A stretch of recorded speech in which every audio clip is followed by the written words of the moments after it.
everyone, welcome back to my channel, and today I'm going to be sharing with you some of my favorite Korean dramas. I've been watching Korean dramas for a while now, and I know that they've actually been becoming a lot popular nowadays. So I'd like to share some of my favorite ones with you. If you haven't seen them yet, or if you have seen them, leave a comment down below, and if you have any recommendations, also put that down in the comments. I'd love to know what you guys liked as well. So I'm going to start off with the first one, which to me, when I started watching them, was, and I still think it is, a very iconic Korean drama, is Boys Over Flowers.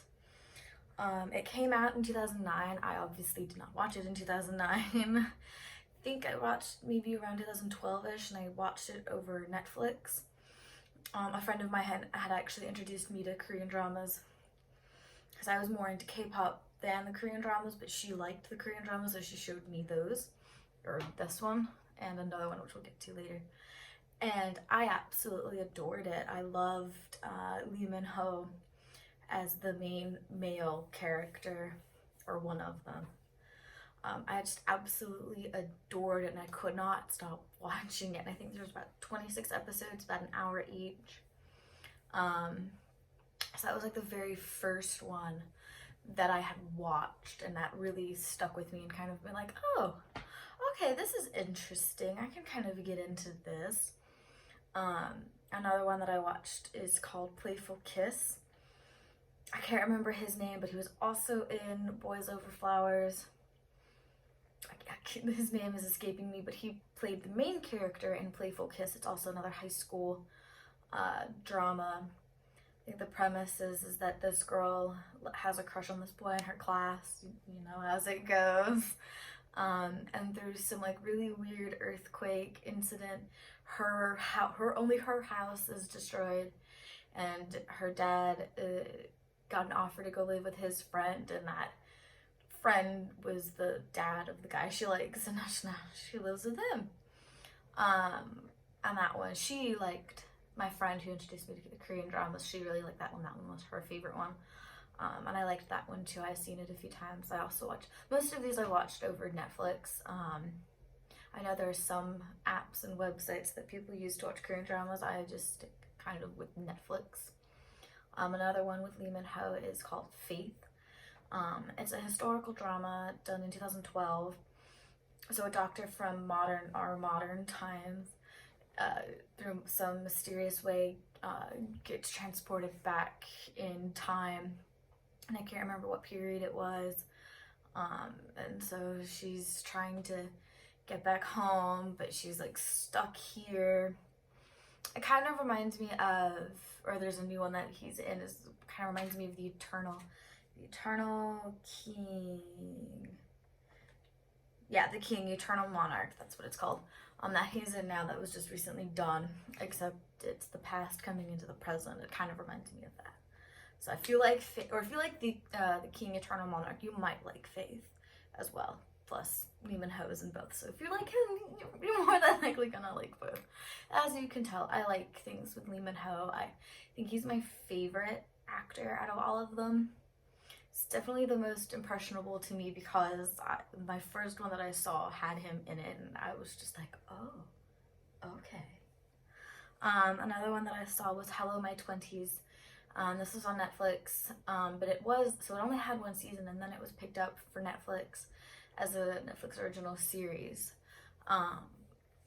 So it's like 5 girls. They're all somewhere in their 20s from the beginning to the end and everywhere in between. Most of them are in school, because it's like they're on a college campus. I think one of them is not in school. So there's 2 seasons, which is nice. We don't get that a lot in Korean dramas. It's only 1 season, but the seasons do tend to be long, so it's okay. But this one is 2 seasons. One of the members from Kara is in it, so I liked that, and it was just a really fun, cute kind of watch, you know. It's all girls. The main cast is 5 girls going through their 20s, and as somebody who's 22, I kind of liked that story, going through college and making friends and love and all that good stuff. Another one that I watched was One More Time. This is also a Netflix original. I can't remember, I think there's like 12 episodes, and these ones were half an hour each. And it was a little sad. This one was definitely on the sadder side. It was this couple, and the boyfriend just was no longer all that interested in the girlfriend. The girlfriend kind of stayed anyway, and she ends up passing away. And the guy is just like, oh no, I just need one more day with her. And so he always kind of goes back in time, trying to stop her from dying, if I am remembering correctly. It's been a while since I've watched some of these. I've watched Miss Panda and Mr. Hedgehog. This one was kind of like an obscure one. Because I don't even remember this. Like I said, I've been in K-pop a long time. I kind of remember some of the ones, the idols that I like would be in. But this one, I was like, I don't remember this at all. It has Donghae from Super Junior in it. And it's like a pastry show, so like this pastry shop, or this owner of a pastry shop, like needs help, but there's this guy and he's got his own past and he's trying to find out like his family, and he's been having a hard time, and so they kind of come across each other, and she offers him a job, and it goes through that again. It has been a while since I've seen some of these. I can't remember how many episodes they were, but I believe they're about an hour each. It's a cute watch. If you want something to just kind of pass the time with, I would recommend it. I also watched My Only Love Story.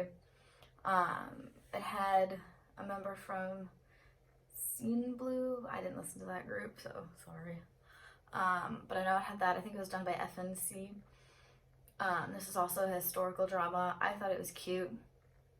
Got through it very fast. I think I watched these when they came out, like in 2017, 2016.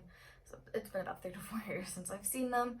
Haven't really kind of like watched them again, but I did really like them, and I do recommend them if you're trying to get into it. Especially these ones that are half an hour ones, because some of them can get pretty long. And if you kind of have a hard time focusing on things, the hour-long ones are probably not the best ones to start out with. Start out with the like half an hour ones, which are few and far between. But she's doing the main character is a girl, I can't remember her name, but she's doing in the show, she's doing a historical drama as well, and she magically gets transported back in time, and she's again trying to find her way home, and ends up falling in love with the main male character, obviously, and they've got some fun things going out the way. I think it was really fun to watch. I thought it was really cute. I also watched The Sound of Your Heart. I liked that one too, and again, it's also half an hour. I think maybe like 12 episodes, not long at all. I thought that was really funny. I tried to get my mom to watch it, and she's just like, no thank you. So it's not for everybody, but I would recommend it. I thought it was really funny. So those are the ones I have watched, and the ones that I do want to watch that I haven't got to yet, which I know have been getting a lot of praise lately, and I'm sure if you like have recommendations, these might be some of the ones you might recommend to me. I do want to watch Record of Youth. That one I think is actually new. I think that's coming out this year, and I haven't heard too much about it. It looks interesting, so I have high hopes. It's Okay to Not Be Okay, and then The King, Eternal Monarch, which I've heard very good things about. So I'm excited to watch those. And that's all I have for you guys today. Like I said earlier, leave what you've watched, what you want to watch, what would you recommend to me down in the comments below, and I will see you guys later. Bye!